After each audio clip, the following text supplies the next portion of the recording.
നമസ്കാരം കൂട്ടുകാരെ, 2019 പുറത്തിറങ്ങിയ ഒരു ജാപ്പനീസ് ചലച്ചിത്രം നിഞ്ചകളും സാമുറായികളും അടക്കി വാണിരുന്ന ജപ്പാന്റെ ഒരു കാലമുണ്ടായിരുന്നു. ആ കാലത്തിൽ നടക്കുന്ന Black Fox Age of the Ninja എന്ന ചലച്ചിത്രമാണ് സിനിമാ കഥയിലൂടെ ഇന്ന് നിങ്ങൾ കേൾക്കാനായി പോകുന്നത്. വിശദമായ കഥയിലേക്ക് പോകുന്നതിന് മുമ്പ് സിനിമാ കഥകൾ കേൾക്കാൻ ഇഷ്ടപ്പെടുന്ന പുതിയ കൂട്ടുകാരുണ്ടെങ്കിൽ നമ്മുടെ ചാനൽ ഒന്ന് സബ്സ്ക്രൈബ് ചെയ്യണേ. കൂട്ടുകാർക്ക് ഷെയർ ചെയ്തു കൊടുക്കുകയും കമന്റ് ചെയ്യുകയും ലൈക്ക് ചെയ്യുകയും ചെയ്യൂ. നമുക്ക് നേരെ കഥയിലേക്ക് കടക്കാം. കഥയെ ആരംഭിക്കുന്നത് മിയ എന്ന പേരുള്ള ഒരു പെൺകുട്ടിയെ പരിചയപ്പെടുത്തിക്കൊണ്ടാണ്. മിയ എന്ന് ഭയന്ന് ഓടി രക്ഷപ്പെട്ടുകൊണ്ടിരിക്കുകയാണ്. അവളെ പിന്തുടർന്ന് നെഗുരോഷോ എന്ന് വിളിക്കപ്പെടുന്ന ഒരു നിഞ്ച സംഘം തന്നെ വരുന്നുണ്ട്. ഗണ്ണുകൾ ഉപയോഗിക്കാനുള്ള അവരുടെ കഴിവ് അത്രമേൽ മികവുറ്റതായിരുന്നു. അവരിൽ നിന്ന് രക്ഷപ്പെടാൻ മിയ കാടിനുള്ളിലൂടെ ആവതോടി. പക്ഷെ ഒരു ഘട്ടത്തിൽ കാലുതട്ടി താഴെ വീഴുകയാണ്. നെഗുരോഷോ ഗ്രൂപ്പിലെ രണ്ടുപേർ മുമ്പിലേക്ക് വന്നു. അവരിലെ പ്രധാനികളായ മിരിസ എന്ന പെൺകുട്ടിയും ബുറാഡോ എന്ന വ്യക്തിയുമായിരുന്നു അത്. അവളെ അറ്റാക്ക് ചെയ്യാൻ എന്നവണ്ണം അവർ തയ്യാറായി നിന്നു. പക്ഷേ ആ സമയം അവരുടെ കൂട്ടത്തിൽ തന്നെയുള്ള ജീൻ എന്നൊരു വ്യക്തി ഒച്ചയുണ്ടാക്കുകയും അവരുടെ പദ്ധതി കുളമാവുകയും ചെയ്തു. ശ്രദ്ധ തെറ്റിമാറിയ ആ ഒരു നിമിഷത്തിൽ മിയ വീണ്ടും അവിടെ നിന്ന് ഓടിമാറുകയാണ്. ശേഷം അവൾ ഒരു പാറക്കെട്ടിന്റെ പിന്നിൽ ഒളിച്ചു. ആ സമയം മിയ തന്റെ ബാല്യകാലത്തെ പറ്റി ഓർത്തു. മിയയുടെ അച്ഛൻ റോറൻ ചെറിയ ശാസ്ത്ര പരീക്ഷണങ്ങളൊക്കെ ചെയ്തിരുന്ന വ്യക്തിയായിരുന്നു. അദ്ദേഹം വികസിപ്പിച്ചുകൊണ്ടിരുന്ന ഒരു ഉപകരണത്തിൽ നിന്നും ചെറുപ്പം തൊട്ട് ഇലക്ട്രിക്കൽ പവറുകൾ മകളുടെ ദേഹത്തേക്ക് അയാൾ പായിപ്പിച്ചുകൊണ്ടിരുന്നു. ഇലക്ട്രിസിറ്റിയെ പ്രതിരോധിച്ച് ഒടുവിൽ സ്വയമായി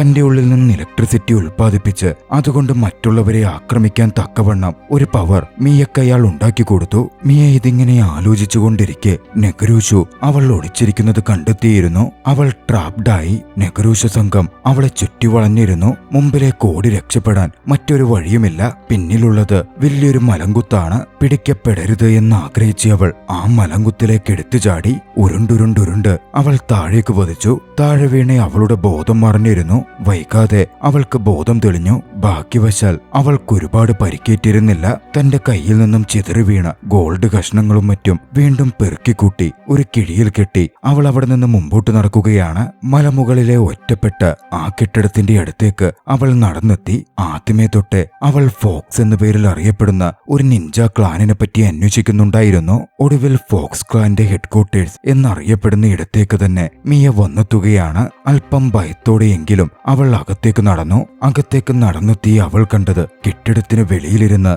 എന്തോ കളിച്ചുകൊണ്ടിരിക്കുന്ന ഇസോറുഗി റിക്ക എന്ന പേരുള്ള ഒരു പെൺകുട്ടിയെയാണ്. റിക്ക മിയെ കണ്ടു. ആരോ കടന്നു കയറിയിരിക്കുന്നതാണ് എന്നായിരുന്നു റിക്ക ആദ്യം ചിന്തിച്ചത്. അതുകൊണ്ട് തന്നെ അയാളെ അവിടെ നിന്ന് പേടിപ്പിച്ച് പറഞ്ഞയക്കാൻ തന്റെ പെറ്റായ പരുന്തിനെ മിയക്കടുത്തേക്ക് അവൾ പറഞ്ഞയക്കുകയാണ്. പരുന്ത് ആക്രമിക്കാൻ എത്തിയതും മിയ ഭയന്നിരുന്നു. ഭയന്നതുകൊണ്ട് തന്നെ അവളിൽ നിന്ന് ഇലക്ട്രിസിറ്റി പുറത്തു വന്ന് പരുന്ത് ഷോക്കേറ്റ് താഴെ വീണു. അത് കണ്ടതും മിയ ഒരു കടന്നുകയറ്റക്കാരിയാണ് എന്ന് റിക്ക അങ്ങ് ഉറപ്പിക്കുകയാണ്. പക്ഷെ മിയ ഉടൻ അത് തിരുത്തി. പ്രധാനപ്പെട്ട നിഞ്ച ഗ്രൂപ്പായ ഫോക്സ് നിഞ്ച ഗ്രൂപ്പിനടുക്കൽ താൻ സഹായം ചോദിച്ചു വന്നതാണ് എന്ന് മിയ പറഞ്ഞു. മിയ തന്റെ ശക്തികൾ റീക്കയോട് പറയുകയും നടന്ന കാര്യങ്ങൾ അത്രയും റീക്കയോട് വിശദീകരിക്കുകയും ചെയ്തിരുന്നു. മിയയുടെ ഭാഗത്ത് ന്യായങ്ങളുണ്ട്. മിയ ആവശ്യക്കാരിയാണ് എന്ന് തിരിച്ചറിഞ്ഞ റീക്ക മിയയെ ക്ലാനിന്റെ തലവനായ റീക്കയുടെ മുത്തശ്ശൻ ഇസുരുഗി ഹയോയുടെ അടുത്തേക്ക് കൊണ്ടുപോകുന്നു. ഹയോയ്ക്ക് മുമ്പിലെത്തിയ മിയ തന്റെ പക്കൽ അവശേഷിച്ച സ്വർണ്ണ കോയിനുകളും മറ്റും അയാളുടെ മുമ്പിലേക്ക് കാണിക്കയായി പ്രതിഫലമായി വെച്ചു. ശേഷം കാര്യങ്ങൾ പറയാൻ ആരംഭിച്ചു. തനിക്ക് വേണ്ടി നിഞ്ച ഫോക്സ് ക്ലാൻ നെഗുരോഷി ക്ലാനിനെ വകവരുത്തണം. എന്തിനു വേണ്ടിയാണ് മിയ നെഗുരോഷി ക്ലാനിനെ വകവരുത്താൻ തീരുമാനിച്ചിരിക്കുന്നത് എന്ന് ഹിയോ അവളോട് ചോദിച്ചു. മിയ പിന്നാലെ വിശദമായി പറഞ്ഞു. നെഗുരോഷി ക്ലാൻ ഒരു ദിവസം വീട്ടിലേക്ക് അതിക്രമിച്ചു കയറി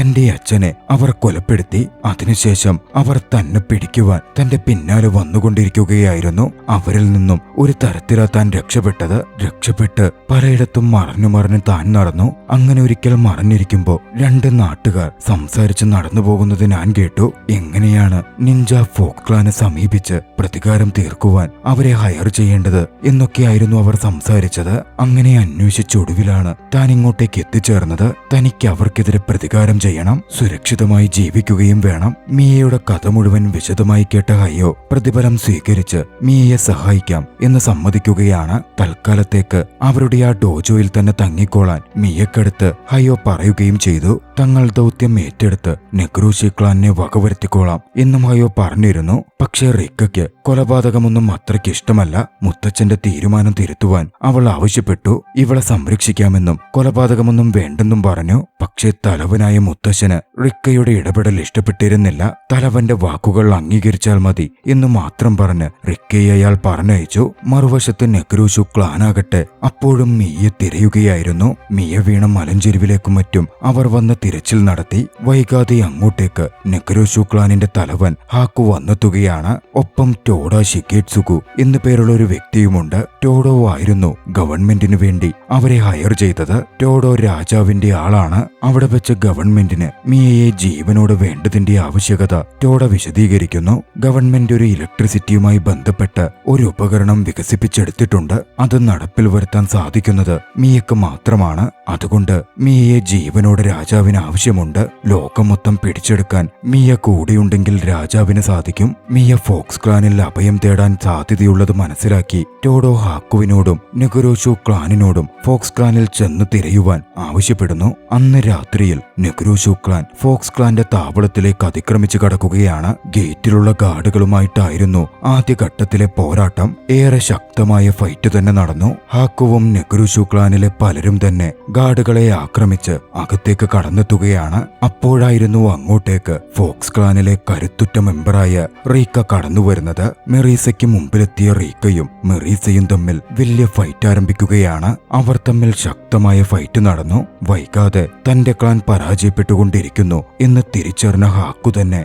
റീക്കയ്ക്കെതിരെ പോരാടാനായി ഇറങ്ങിച്ചെല്ലുകയാണ്. നെഗ്രൂഷു ക്ലാനിലെ പ്രധാന പോരാളികൾ ഒന്നുചേർന്ന് റീക്കയ്ക്കെതിരെ പോരടിച്ചു. അത്രയും പേർക്കെതിരെയുള്ള ഫൈറ്റായതിനാൽ റീക്ക അല്പം സ്ട്രഗിൾ ചെയ്യുന്നുണ്ടായിരുന്നു. ഇതൊക്കെ കണ്ടു നിന്നിരുന്ന മിയാകട്ടെ റീക്ക സ്ട്രഗിൾ ചെയ്യുന്ന കണ്ടതും സഹികിട്ട് തന്റെ ഇലക്ട്രിസിറ്റി പവർ പുറത്തേക്ക് പ്രവഹിക്കും വിധം ദേഷ്യത്തിൽ അലറി. ഇലക്ട്രിസിറ്റി ഏറ്റ് നെഗ്രൂഷു ക്ലാനിലെ ആളുകൾ താഴെ വീഴുകയാണ്. തൊട്ടു പിന്നാലെ മുത്തച്ഛന്റെ നേതൃത്വത്തിൽ കൂടുതൽ ഫോക്സ് ക്ലാൻ മെമ്പേഴ്സ് അങ്ങോട്ടേക്ക് കടന്നു വന്നു. ഇനിയും അവിടെ നിന്നാൽ തങ്ങളും കൊല്ലപ്പെട്ടേക്കാം എന്ന് ഭയന്ന ഹാക്കു തന്റെ ആളുകളെയും വിളിച്ച് അവിടെ നിന്ന് കടന്നോടുകയാണ്. നെഗ്രൂഷു ക്ലാൻ പോയതിനു പിന്നാലെ ഹയോ റീക്കയെ ചീത്ത വിളിക്കാൻ തുടങ്ങി. എനിമി ട്രൂപ്സിനെ വകവരുത്താൻ അവൾക്ക് അവസരം ലഭിച്ചതാണെന്നും എന്നിട്ടും അവൾ ആരെയും കൊന്നില്ല. അത് ഫോക്സ് ക്ലാൻ തലവന്റെ തീരുമാനത്തിനെതിരാണ്. ആ തീരുമാനത്തെ നീ തട്ടിക്കളഞ്ഞു എന്ന് പറഞ്ഞായിരുന്നു ശകാരം. എന്റെ അനന്തരാവകാശിയായി ഈ ഫോക്സ് ക്ലാനിന്റെ തലൈവിയാകാൻ നിനക്ക് സാധിക്കുമോ എന്നെനിക്കിപ്പോൾ സംശയമുണ്ടെന്നും നീ ചെയ്ത തെറ്റിന് നിനക്ക് ശിക്ഷാ നടപടികൾ ഉണ്ടാകും എന്നും അദ്ദേഹം ആ നിമിഷം കൂട്ടിച്ചേർക്കുന്നുണ്ട്. റീക്കക്ക് അത് കേട്ട് സങ്കടമൊക്കെ തോന്നുന്നുണ്ടെങ്കിലും എന്തുകൊണ്ട് താൻ അവരെ കൊന്നില്ല എന്നൊന്നും വിശദീകരിക്കാൻ അവൾ നിന്നതേയില്ല. മറുവശത്ത് ടോഡയാകട്ടെ ലോർഡ് ആറിനടുത്ത് ചെന്ന് തങ്ങൾ ഹയർ ചെയ്ത ക്ലാൻ പരാജയപ്പെട്ടു എന്ന കാര്യം അറിയിച്ചു. മിയയെ പിടികൂടി മിയയുടെ ശക്തി ഉപയോഗിച്ച് ലോകം കീഴടക്കാൻ ആഗ്രഹിച്ചിരുന്ന ലോർഡ് ആറിന് അത് തീർത്തും ഇഷ്ടപ്പെടുന്ന കാര്യമായിരുന്നില്ല. അടുത്ത ദിവസം മിയ എഴുന്നേറ്റ് കഴിഞ്ഞപ്പോൾ അവരുടെ ഡോജോയിൽ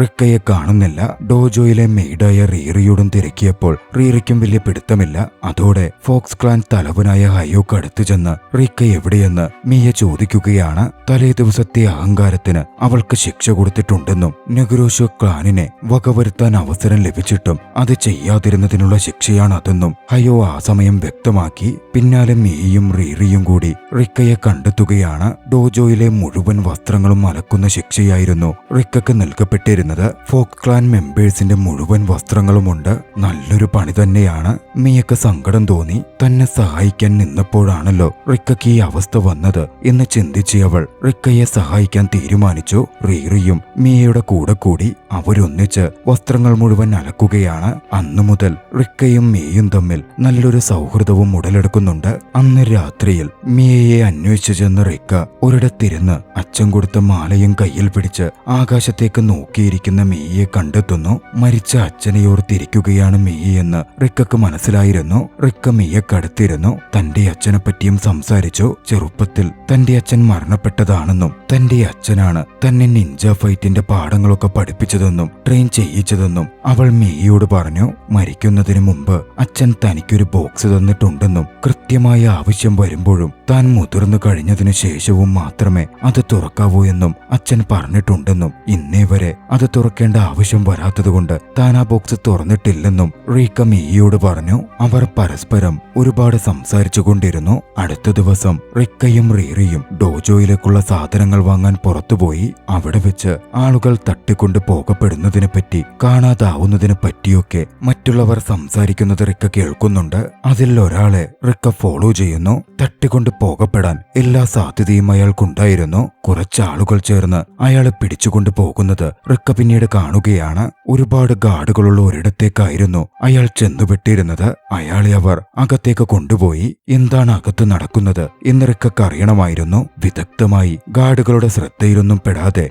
റിക്ക അകത്ത് കിടക്കുകയാണ്. മറഞ്ഞിരുന്ന് റിക്ക വീക്ഷിക്കാൻ ആരംഭിച്ചു. കിഡ്നാപ്പ് ചെയ്തു കൊണ്ടുവന്ന വ്യക്തിയെ നടക്ക് കെട്ടിത്തൂക്കിയിട്ടിരിക്കുന്നു. ടോഡയും ടോഡയുടെ ആളുകളും അവിടുണ്ട്. ടോഡയാണ് ഈ കിഡ്നാപ്പുകൾക്ക് പിന്നിൽ പ്രവർത്തിക്കുന്നത് എന്ന് റിക്ക മനസ്സിലാക്കുകയാണ്. ആ കൂട്ടത്തിൽ മുഖംമൂടിധാരിയായിട്ടുള്ള മറ്റൊരു വ്യക്തിയും ഉണ്ടായിരുന്നു. അവിടെ ഒരു മെഷീനുമുണ്ട്. ആ മെഷീൻ ഉപയോഗിച്ച് കെട്ടിത്തൂക്കിയ തട്ടിക്കൊണ്ടുവന്ന മനുഷ്യനുമേൽ അവർ ചില പരീക്ഷണം നടത്താൻ ശ്രമിക്കുകയാണ്. മെഷീനിൽ നിന്നും ഇലക്ട്രിസിറ്റി അയാളുടെ ദേഹത്തേക്ക് പായിക്കുന്നു. പക്ഷേ ഇലക്ട്രിസിറ്റി ഒരു പരിധിയിൽ കൂടുതൽ താങ്ങുവാൻ ആ മനുഷ്യന് സാധിച്ചില്ല. അയാൾ കൊല്ലപ്പെട്ടു വീണു. ഒരുപാട് പേർ അതിനോടകം അത്തരത്തിൽ കൊല്ലപ്പെട്ടു കഴിഞ്ഞിരുന്നു. പരീക്ഷണം നടത്തുന്ന മുഖംമൂടിധാരിയായ വ്യക്തി ടോഡയോട് പറഞ്ഞു, ഈ ഇലക്ട്രിസിറ്റി താങ്ങാൻ കഴിയുന്ന ഒരേ ഒരു വ്യക്തി മിയ മാത്രമാണ്. ഓവർ പവർ കൊടുത്തു കഴിയുമ്പോൾ അവളെ കൺട്രോൾ ചെയ്ത് നിർത്തുവാൻ നമുക്ക് സാധിക്കും. നമ്മൾ പറയുന്നത് പിന്നെ അവൾ കേൾക്കുകയുള്ളൂ. അത് താങ്ങണമെങ്കിൽ ചെറുപ്പം തൊട്ടേ ഇലക്ട്രിസിറ്റി കൊടുത്ത് അത്തരത്തിൽ ശരീരം പ്രതിരോധം തീർക്കണം. മിയക്ക് മാത്രമേ നിലവിൽ അതിനുള്ള കഴിവുള്ളൂ. എന്തു വില കൊടുത്തും മിയയെ പിടിച്ചുകൊണ്ടുവരുവാൻ അയാൾ ആവശ്യപ്പെടുകയാണ്. ടോഡയ്ക്കും അത് ശരിയാണെന്ന് തോന്നുന്നുണ്ട്. മിയയെ പിടികൂടി കൊണ്ടുവരുവാൻ അയാൾ ഉത്തരവിടുന്നു. ആ ഒരു നിമിഷത്തിൽ ഒക്കെ കേട്ടിരുന്ന റിക്ക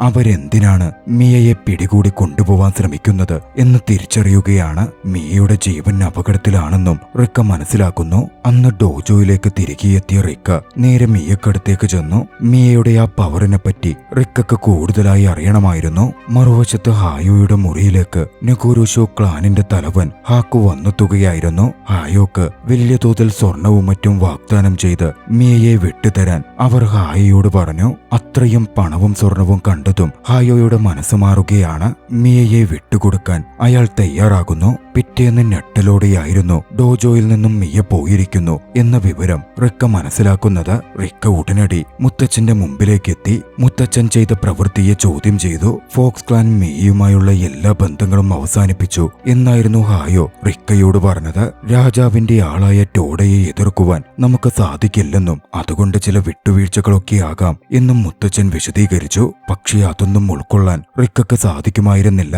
മുത്തച്ഛൻ ചതിച്ച പോലായിരുന്നു റിക്കക്ക് അനുഭവപ്പെട്ടത്. ഫോക്സ് നിഞ്ച ക്ലാനിനെ നയിക്കുവാൻ മുത്തച്ഛൻ തീർത്തും യോഗ്യനല്ല എന്നവൾ മുത്തച്ഛന്റെ മുഖത്തു നോക്കി പറഞ്ഞു. ശേഷം അവിടെ നിന്നും ദേഷ്യത്തിൽ തന്റെ പ്രിയപ്പെട്ട കൂട്ടുകാരി മിയയെ രക്ഷപ്പെടുത്താൻ തീരുമാനിച്ച് അവൾ ഇറങ്ങിത്തിരിക്കുകയാണ്. അവൾ നേരെ പോയത് അവളുടെ സീക്രട്ട് ബേസ്മെന്റിലേക്കായിരുന്നു. അവിടായിരുന്നു അച്ഛൻ അവൾക്ക് സമ്മാനിച്ച സീക്രട്ട് ബോക്സ് അവൾ ഒളിപ്പിച്ചു വെച്ചിരുന്നത്. അച്ഛൻ പറഞ്ഞ പോലെ അത്രമേൽ ആവശ്യമുള്ള ഒരു നിമിഷം എത്തിയിരിക്കുന്നു. തനിക്ക് പ്രായപൂർത്തിയും ആയിരിക്കുന്നു. അവൾ ആ ബോക്സ് എടുത്ത് തുറന്നു. അതിനുള്ളിൽ ഉണ്ടായിരുന്നത് ഒരു ബ്ലാക്ക് ഫോക്സ് നിഞ്ചയുടെ സ്യൂട്ടായിരുന്നു. അവൾ ആ നിഞ്ച സ്യൂട്ട് എടുത്തണിഞ്ഞ് മിയയെ രക്ഷപ്പെടുത്താൻ പോകുവാൻ തയ്യാറെടുത്തു. മിയയെ കണ്ടെത്താൻ ടോഡയുള്ള ഇടത്തേക്ക് റിക്ക ആദ്യമേ പുറപ്പെടുകയായിരുന്നു. പക്ഷേ മാർക്കറ്റിൽ വെച്ച് നെഗുരോഷു ക്ലാനിനെ അവൾ കണ്ടുമുട്ടുകയാണ്. ഓരോരുത്തരോടുമായി അവൾ ഫൈറ്റ് ചെയ്തു. വളരെ എളുപ്പത്തിൽ തന്നെ ബൊറാഡോയെയും ജീനിനെയും അവൾ പരാജയപ്പെടുത്തി. അപ്പോഴേക്കും ഹാക്കുവും അങ്ങോട്ടേക്ക് വന്നെത്തിയിരുന്നു. ഹാക്കു എല്ലാവരോടും ഒന്നിച്ച്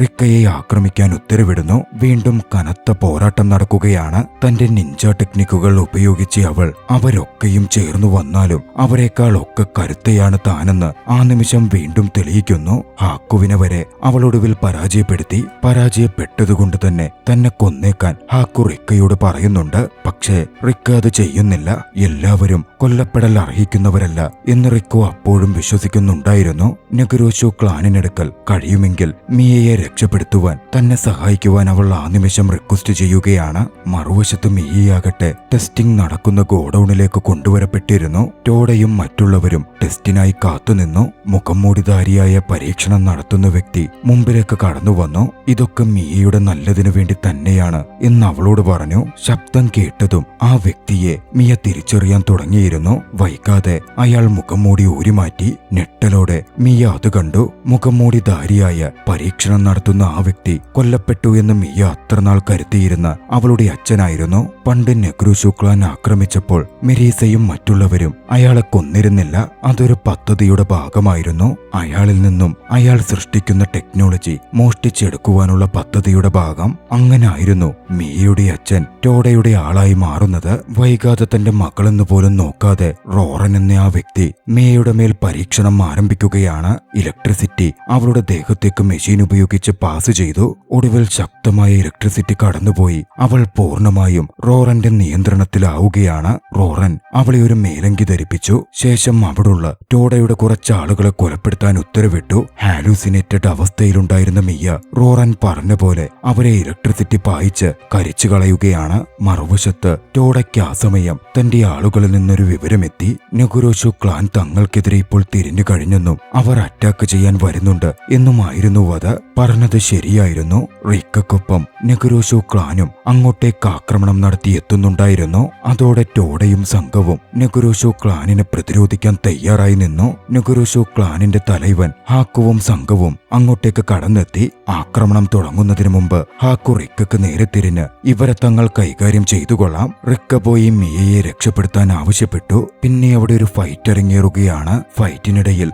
റിക്ക മുന്നിട്ട് പോയി നേരെ കെട്ടിടത്തിന്റെ അകത്ത് കടന്നു. അവിടെ കണ്ടത് റോറന്റെ കൺട്രോളിലുള്ള മിയയായിരുന്നു. മിയയുടെ ഇലക്ട്രിക് പവറുകൾ തന്നെ അവൾക്കെതിരിൽ ഉപയോഗിച്ച് പൂർണ്ണമായും തന്റെ കൺട്രോളിലേക്ക് ഹാലുസിനേറ്റ് ചെയ്യിപ്പിച്ച പോലെ മിയയെ റോറൻ കൊണ്ടുവരുത്തിയിരുന്നു. അത് കണ്ട് ദുഃഖിതയായ റിക്ക മിയയെ അതിൽ നിന്ന് മോചിപ്പിക്കാൻ ശ്രമം നടത്തി. പക്ഷേ റോറന്റെ നിർദ്ദേശത്തിൽ മിയ തന്റെ പവറുകൾ പ്രവഹിപ്പിച്ചതും റിക്ക അതേറ്റ് താഴെ വീഴുകയാണ്. റിക്ക അപ്പോഴും മിയയോട് തന്നെ ഓർമ്മിക്കാനും തങ്ങളുടെ സൗഹൃദത്തെ പറ്റിയുമൊക്കെയും പറഞ്ഞുകൊണ്ടേയിരുന്നു. ആദ്യമൊന്നും മിയയെ അത് തൊട്ടില്ലെങ്കിലും വൈകാതെ റിക്കയുടെ സാന്നിധ്യം മിയ തിരിച്ചറിയുകയാണ്. റിക്ക അപകടത്തിലാണെന്ന് കണ്ടതും ഉള്ളിൽ നിന്നും വന്ന ഒരു പ്രത്യേക ശക്തി കൊണ്ട് മനസ്സിന്റെ മേൽ റോറനിട്ട കെട്ടുകളെ മിയ അതിജീവിക്കുന്നു. തന്റെ മേലങ്കി ഊരിമാറ്റി അച്ഛൻ തനിക്ക് തന്ന നെക്ലസും അച്ഛന്റെ കയ്യിലേക്ക് തിരികെ ഏൽപ്പിച്ച് തനിക്കാരുടെയും അടിമയായി ഒരു ഉപകരണമായി നിൽക്കാൻ താല്പര്യമില്ലെന്ന് പറഞ്ഞ് അവൾ അവിടെ നിന്ന് പോരുകയാണ്. അച്ഛനും തന്റെ മകളെ മനസ്സിലാവുമായിരുന്നു.